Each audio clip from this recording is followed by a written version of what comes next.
Good morning student.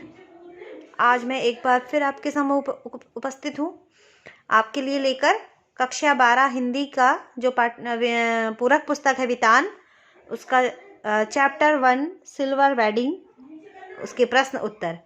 तो उससे पहले कि आप मेरी वीडियोस को देखें, मेरे चैनल को लाइक करें, शेयर करें और सब्सक्राइब करें।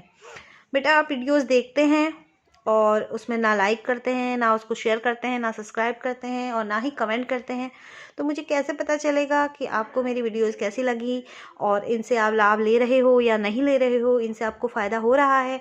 देखिए, इस लॉकडाउन पीरियड में आप बोर्ड के विद्यार्थी हो इस साल की, इस लॉकडाउन पीरियड में आपको ऐसी वीडियोस की बहुत सारी रिक्वायरमेंट थी, तो मैंने ऐसे वीडियोस आपके लिए बनाई क्वेश्चन आंसर्स की, और इससे मुझे लगता है कि आपको ज़रूर लाभ मिलेगा। और मेरी वीडियोस को ध्यानपूर्वक आप सुने और नोट भी करें और सुने भी, इससे आपको जो है जल्दी से याद हो जाएगा। जैसे आप सुनेंगे, हर एक क्वेश्चंस को मैं यहाँ पे डिक्टेट कर रही हूँ, तो आपको बहुत जल्दी आपको याद हो जाएगा। ठीक है, तो पहला प्रश्न देखिए। यशोधर बाबू की पत्नी समय के साथ ढल सकने में सफल होती है, लेकिन बाबू असफल रहते हैं, ऐसा क्यों? तो इसका उत्तर देखिए इस प्रकार है। यशोधर बाबू की पत्नी, यहाँ पे पानी लिखा था, उन्होंने सुधार कर रखा है, पत्नी बहुत ही समझदार है। वह समय की मांग को समझती है, इसलिए आधुनिक समय के नए विचारों में ढल जाती है। व्यवहारिक, इसमें छोटी की मात्रा आएगी, व्यवहारिक ज्ञान भी हमें यही सिखाता है कि समय के अनुसार हमें अपने आप को बदल लेना चाहिए। परंतु यशोधर बाबू अपने परंपरा, आधा मोह आएगा या फिर यहाँ पर अंकी बिंदी आ जाएगी। अगर ये मोह आप नहीं लिखना चाहते हो तब अंकी बिंदी आएगी, नहीं तो यहाँ पे मोह, आधा मोह आएगा। परंपरागत, ये गौ है, यहाँ पर डैश करके गौ इधर लिखा है। परंपरागत सिद्धांतों पर ही चलना चाहते हैं। उन्हें आज की पीढ़ी की नई सोच समहाउ इम्प्रॉपर लगती है। अब ये समहाउ क्या है? कई सारे बच्चे इसमें कंफ्यूज रहते हैं कि समहाउ इम्प्रॉपर जो यशोधर बाबू बोलते रहते हैं वो क्या है। इस पर मैंने वीडियो भी बनाई है बेटा, इस चैप्टर्स पर पूरी, आप उसको देखिए। समहाउ इम्प्रॉपर मतलब यूं ही, ऐसे ही, पता नहीं क्यों, जैसे विचार को वो समहाउ इम्प्रॉपर बोलते हैं। समहाउ इम्प्रॉपर लगती है, इसलिए वे अपने और अपने परिवार के बीच तालमेल नहीं बैठा पाते। ठीक है, अब आप देखिए दूसरा क्वेश्चन। पाठ में जो हुआ होगा वाक्य की आप कितने अर्थ या पाठ में जो हुआ होगा वाक्य के, यहाँ पर क्या आएगा, आप कितने अर्थ खोज सकते हैं। ये नहीं है, ये कुछ नहीं है। कितने अर्थ खोज सकते हैं या सकती हैं। ठीक है, कितने अर्थ या लाभ हानियां हो सकता है। यहाँ पर आप बुक में देखिए क्वेश्चन क्या है, कितने अर्थ लाभ हानियां खोज सकते हैं। ठीक है, तो इसका उत्तर देखिए। पाठ के आधार पर जो हुआ होगा कि निम्नलिखित 3 अर्थ छवियां, अच्छा छवियां है ये, हावियां जो लिखा है ना, ये हावियां नहीं है, ये है छवियां। छवियां यानी कि क्या क्या, जैसे समहाउ इम्प्रॉपर, एक मीनिंग तो यही हुआ कि जो हुआ होगा, पता नहीं क्यों, ऐसे ही। तो देखिए, पाठ के आधार पर जो हुआ होगा कि 3 निम्नलिखित अर्थ छवियां निकाली जा सकती हैं। पहला है किसंदा की निराशा, पता नहीं क्या हुआ होगा, किसंदा के प्रति लोगों का ध्यान न जाना। ठीक है, अब ऐसा क्यों कहा है किसंदा के बारे में? क्योंकि किसंदा बुढ़ापे में अकेले थे, उन्होंने शादी नहीं की थी, तो वो निराश हो गए थे। और जब उनकी बीमारी हुई तो पता नहीं कि लोगों की ये था कि पता नहीं क्यों मरे, कैसे मरे। अंत समय में लोगों के, किसंदा के प्रति लोगों का ध्यान ही नहीं गया। तो यही होता है जिसका परिवार नहीं होता है, जो परिवार से संबंधित नहीं होता है। तो नेक्स्ट क्वेश्चन देखिए। समहाउ इम्प्रॉपर वाक्यांश का प्रयोग यशोधर बाबू लगभग हर वाक्य के प्रारंभ में तकिया कलाम की तरह करते हैं। इस वाक्यांश का उनके व्यक्तित्व और कहानी के कथ्य से क्या संबंध बनता है? यशोधर, अब इसका आंसर है, यशोधर बाबू सिद्धांतवादी व्यक्ति हैं। वे somehow improper, जिसका अर्थ है कुछ न कुछ गलत होना, का प्रयोग इसलिए करते हैं क्योंकि वे आजकल के नए विचारों के पक्ष में नहीं हैं। वस्तुतः वे पुराने नियमों में कोई बदलाव नहीं चाहते। वे अपना तकिया कलाम somehow improper बोलकर नए युग का विरोध करना चाहते हैं। ठीक है, नेक्स्ट क्वेश्चन है, यशोधर बाबू की कहानी को दिशा देने में किसंदा की महत्वपूर्ण भूमिका रही है। आपके जीवन को दिशा देने में किसका महत्वपूर्ण योगदान रहा और कैसे? तो आप इसका उत्तर इधर देख सकते हैं। यशोधर बाबू की तरह सभी के जीवन में किसी न किसी बुजुर्ग या गुरु का आशीर्वाद अवश्य रहता है। मेरे जीवन में भी मेरे माता पिता व गुरु का विशेष स्थान है। इन सब ने मुझे जीवन में सत्य बोलना एवं अच्छे मार्ग पर चलने का ज्ञान दिया और मैंने इस पथ पर चलकर अपने को सक्षम एवं निर्भय बना दिया, जिससे मेरे जीवन में प्रकाश का हमेशा के लिए साथ हो गया। अब नेक्स्ट क्वेश्चन देखिए, वर्तमान समय में परिवार की संरचना, उसके रूप से जुड़े आपके अनुभव इस कहानी से कहाँ तक सामंजस्य बिठा पाते हैं? ठीक है, आंसर देखिए।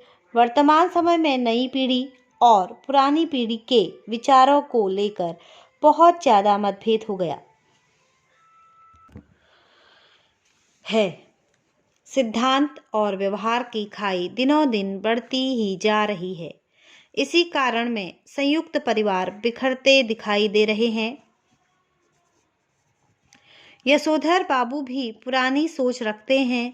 वे भी अपने आप को नहीं बदल सके और बदलते समय को देखकर परेशान से रहते हैं।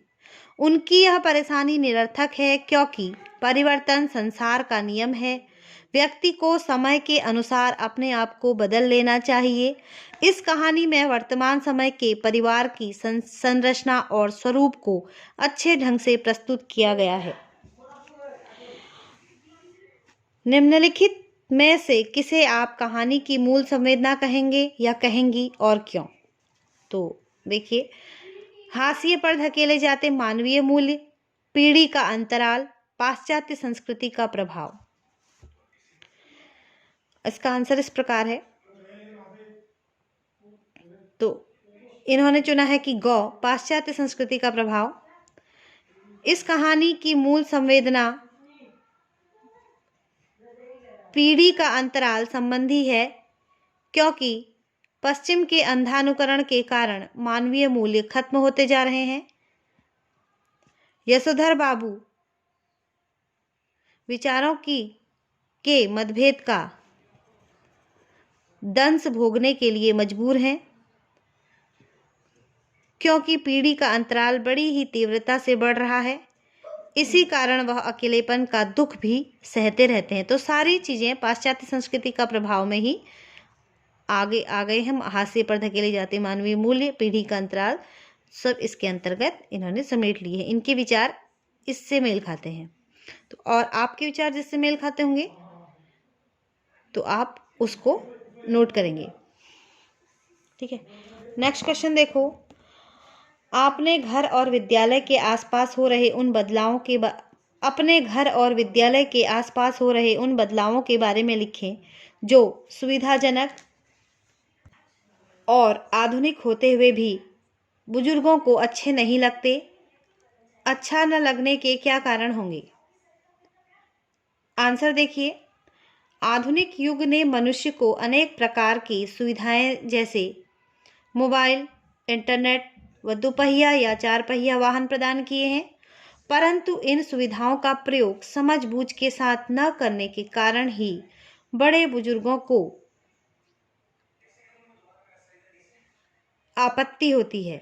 बड़े बुजुर्गों को अपनाना, इन सब को बड़े बुजुर्गों को अपनाना आपत्ति होती है। उनको इसको अपनाने में कई सारी परेशानियां होती हैं। कई सारी चीज़ों के लिए वो मना करते हैं क्योंकि उनके समय में ये सब नहीं था, तो उनको ये वाहियात लगता है। दुपहिया वाहन पर लड़के लड़कियां ऐसे तेज भागते हैं जैसे उनके पीछे मृत्यु ही दौड़ रही है। मोबाइल पर बातें करते हुए उन्हें कहाँ चलना है, किससे कैसे बात करनी है, इसका कोई ध्यान नहीं रहता। फेसबुक पर बच्चे ऐसे बैठते हैं जैसे उनकी सांस ही उसे देखकर चल रही हो। इसलिए कोई भी बुजुर्ग, वृद्ध इन आधुनिक सुविधाओं को पसंद नहीं करता। ठीक है। अब देखिए यशोधर बाबू के बारे में आपकी क्या धारणा बनती है। दिए गए 3 कथनों में से आप जिसके समर्थन में हैं, अपने अनुभवों और सोच के आधार पर उसके लिए तर्क दीजिए। तो ये 3 कथन कौन कौन से हैं देखिए। क ख ये है, यशोधर बाबू के विचार पूरी तरह से पुराने हैं और वे सहानुभूति के पात्र नहीं हैं। दूसरा है, यशोधर बाबू में एक तरह का द्वंद्व है जिसके कारण नया उन्हें कभी कभी खींचता तो है पर पुराना छोड़ता नहीं, इसलिए उन्हें सहानुभूति के साथ देखने की जरूरत है।